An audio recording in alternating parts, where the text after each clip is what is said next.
You know God, you know what I'm saying? You know, TD Jakes called me devious.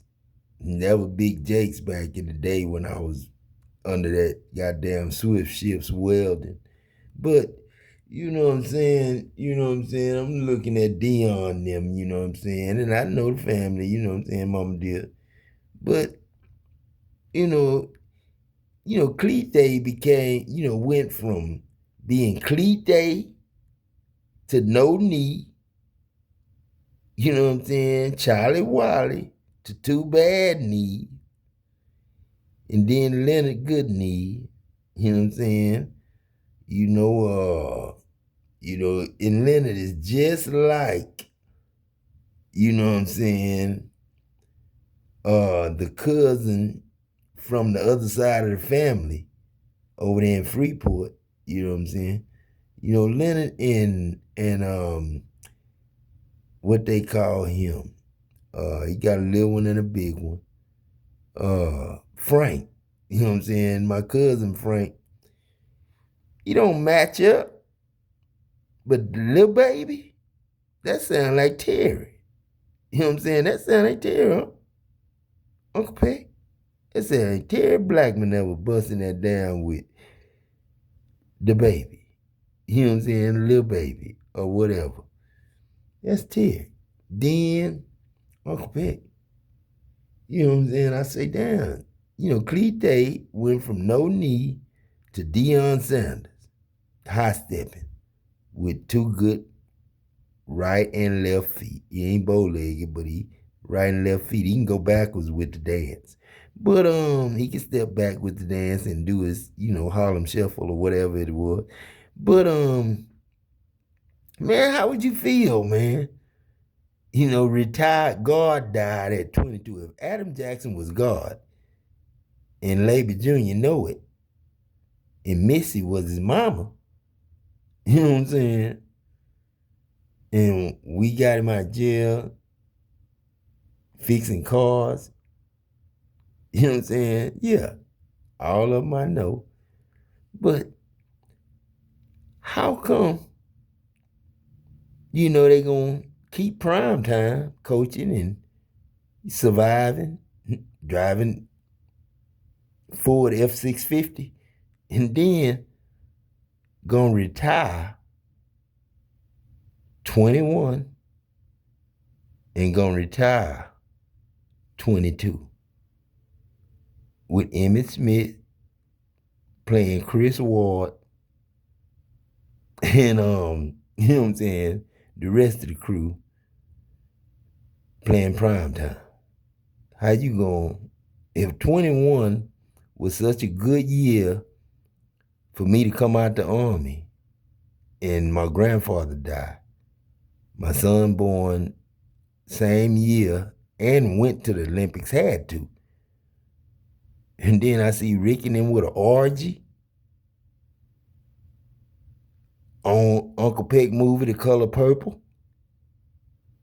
And a girl get raped, look like my little 13-year-old that slept in bed with me for 15 years. And damn, retire? Bio? What? Retire? Kenny Boy? Retire? Rape? Terrence Howard? Hold on, man. That was too much of a scene I seen in y'all's, hoop to hoop room. You know what I'm saying? A Rosewood. What was that other one out there in Nacogdoches? What was that? That was Red something. Red something. Red, it wasn't Red Barn, that's where we live. And what was that club back off in the back there? Like you go in the Cliff House, but you make that right back there. Back in the back there. That little, good little parking area for a club, you know what I'm saying? But it was just like a crib. And I went in there, partied a couple of times, several times. So when I told them I was a producer, they went to rapping. But it's a lot of fading out, Uncle Pig. Because I ain't come home with y'all. Yeah, I did. I came home with y'all. But right after that, I don't remember running over that man while you was alive. I don't remember jumping that man, calling Raquel, tell her to come pick me up, all that there while you was dead. 88, I was supposed to be in Germany watching the run with my friends. You know what I'm saying? And I was an alternate for the 4x100 relay. Now, if I was in there, it would have been a whole lot quicker and a whole lot faster to get around. I ran by the 44, 49, 44, probably. Because 50, 49, 50, 49 on first passes. You know what I'm saying? For 4 laps. 50, 49, 50, 49, 50, 49. You know what I'm saying? And you count that down, Ricky, if I ran fast as I can, all the way around though. One time. 50, 49, 50, 49. What you think that last lap would have been in 60 seconds? 60 seconds, what you think that last lap would have came through with? Wet. You know what I'm saying? Because I was sweating back then. I just gave up and went off the left gate. Because, I don't know, I was tired. Probably smoked. You know what I'm saying? Probably smoked back then. I don't know. But goddamn, man, I seen my number run right behind Joe to push him, though. Not to fuck with him, but to push him. It was 091. Came through behind Joe. When Carl Lewis looked two times to see, one, if it was me, or two, if it was him. He ain't know. And Joe dusted that ass that day. And after that, knee problem. Could never get it back to straight way. Running that curve like Superman. Philip Roster did it, and I think Philip Roster is the one that was pole vaulting. I really believe Philip Roster was the pole vaulter that would go up over and flap down on his back, and I think he had the record. Philip Roster, I'm just saying, that's the only brother that pole vaulted. They had a white dude did it too.